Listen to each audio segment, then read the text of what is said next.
Hello and welcome back to another episode of Power Rangers lore. Today, we'll be discussing the newest issue of Power Rangers in the comic book update.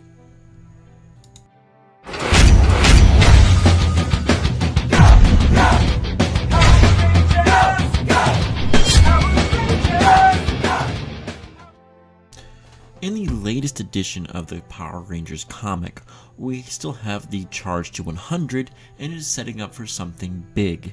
We know that that new big thing apparently has something to do with this newest ranger to be put on the roster, and that is the Deathranger. There have been major announcements going on for their in its own title book to explain their past. They are non-binary, so when I say he or she, it's actually meant to be they. So figure that for the future. Now, why is it called they? Well, we've already had a little prelude in the newest issue of Power Rangers. Now, if you do not want any spoilers at all for that latest issue that is coming out on the 15th of June, well, stop right here and go read it and come back and see what you think about that issue as well. Because I got an early access issue already and loved it. 3, 2, 1. You've been warned. Okay, now we're back.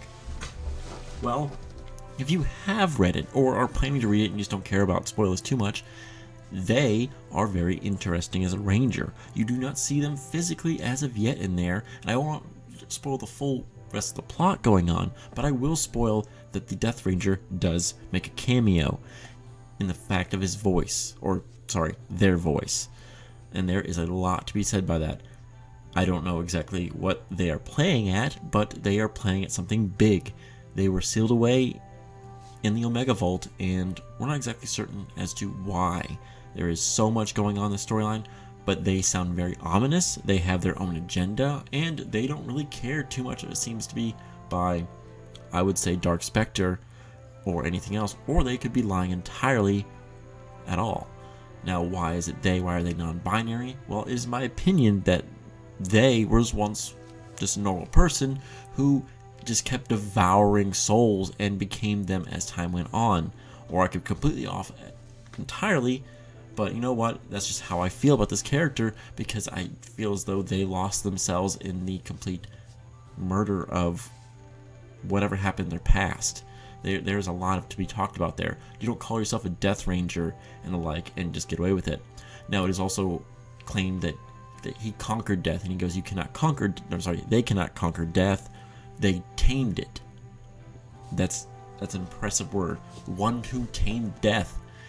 That's a really great title, something right straight out of Lovecraftian lore. The Deathranger, the one who tamed death. And I cannot wait to do a lore video and more information about who they are, because it is going to be epic beyond all comparison. Now, it would seem apparently that they have a phylactery of sorts, and I'm taking this off of Lich-wise, because they're the character who releases the Deathranger, from their prison, kind of just has a gold thing. It looks like just an object, and if it's not a real person anymore, like, that means that the soul of the Deathranger itself is in that, or it's even another prison itself. I don't know. What do you guys think? Go ahead. When do you see that thing? Give me a shout out below. Tell me maybe I'm wrong. Maybe I'm right. Correct me. Don't be afraid to, because I'm just looking at this that one time and going, "What is that? Is that a morpher? I don't think it's a morpher, but I don't know entirely what's going on." There's so much to be laid out for there, and I can't wait for the future of the one who tamed death.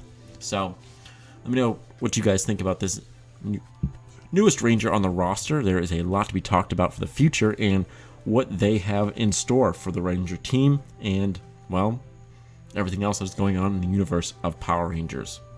Thank you for joining this video. Make sure to like, comment, and subscribe down below, and do not be afraid to give me your opinion on this newest Ranger, the Deathranger. You have a good one, and may the power protect you always.